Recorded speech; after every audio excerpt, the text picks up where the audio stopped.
प्रभु यीशु मसीह में आप सबको जय मसीह की। बाइबल में एक बहुत ही शक्तिशाली और प्रेरणादायक पद है। आज हम उस पर ध्यान देंगे, जो मसीह में हमारी पहचान और उस उद्देश्य को बताता है, जो इफिसियों 2 अध्याय उसके 10 पद में लिखा है। वहाँ पर पौलुस प्रेरित ने लिखा है, क्योंकि हम उसके बनाए हुए हैं और मसीह यीशु में उन भले कामों के लिए सृजे गए हैं जिन्हें परमेश्वर ने पहले से हमारे करने के लिए तैयार किया है।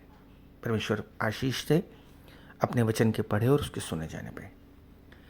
ये शब्द हमारे जीवन में एक नया अर्थ देते हैं।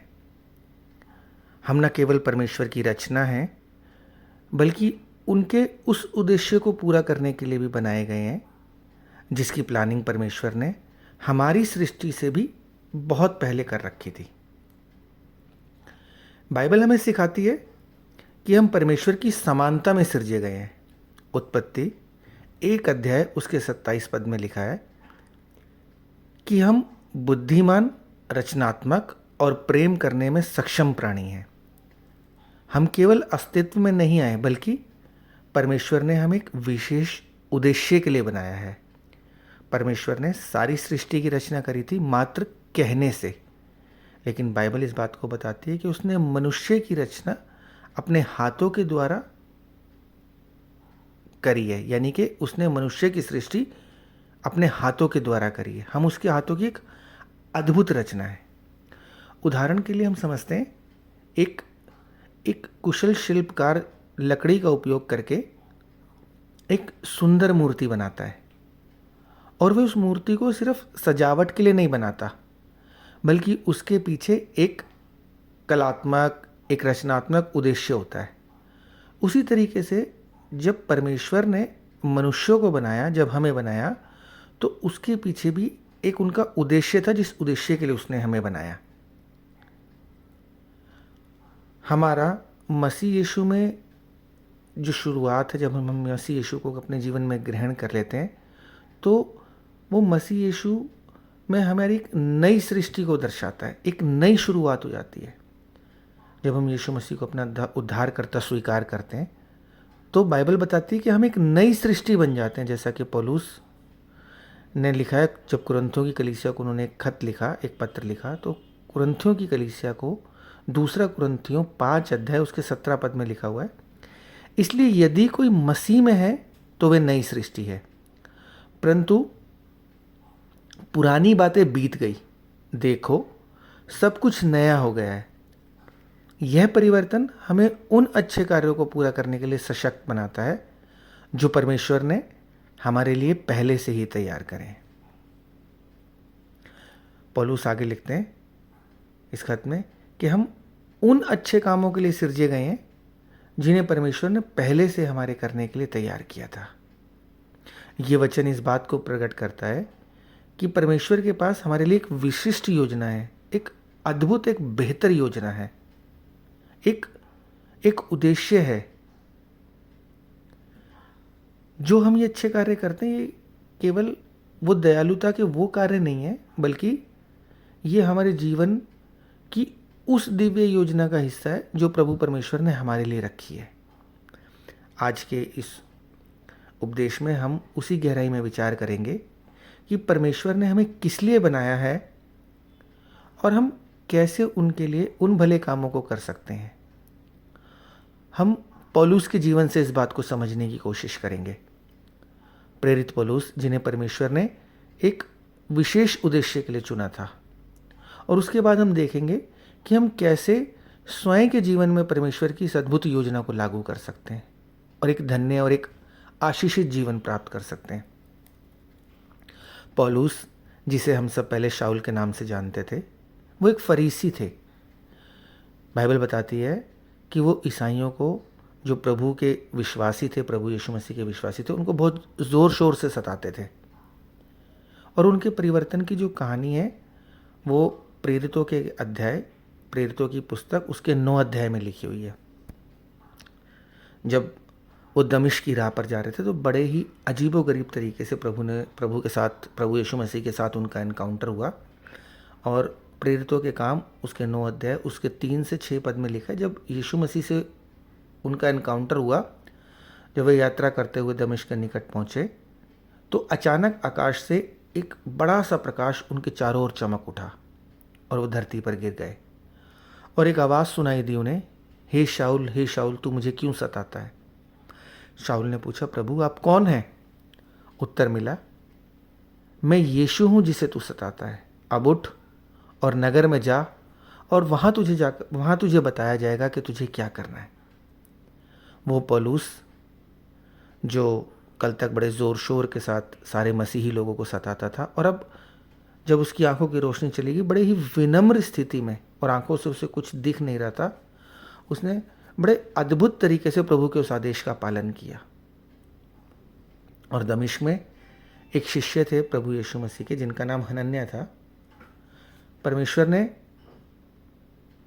उनको बताया कि तुझे जाकर पौलुस को उसकी दृष्टि को बहाल करना है और उसे पवित्र आत्मा से भरना है। प्रेरितों के काम 9 अध्याय उसके 17 और 18 पद में लिखा है, तब हनन्याह उस घर में गया, वहाँ पर उसने प्रवेश किया और उसने पौलुस पर हाथ रखकर कहा, भाई शाऊल, प्रभु यीशु जो यहाँ आने के मार्ग में तुझे दिखाई दिया था, उसने मुझे भेजा है कि तू फिर से दृष्टि पाए और पवित्र आत्मा से भर जाए। और बाइबल में लिखा है, तुरंत शाऊल की आंखों से कुछ ऐसा गिरा और वह फिर से देखने लगा। वह उठा और उसने प्रभु यीशु मसीह के नाम का बपतिस्मा लिया। बाइबल बताती है पौलुस सबसे प्रभावशाली प्रेरितों में से एक बन गए। उन्होंने पूरे रोमी साम्राज्य में सुसमाचार फैलाया। आज जो बाइबल में नया नियम है, उसके मोस्टली जो लेटर्स लिखे हुए वो सारे पौलुस के द्वारा ही लिखे हुए हैं।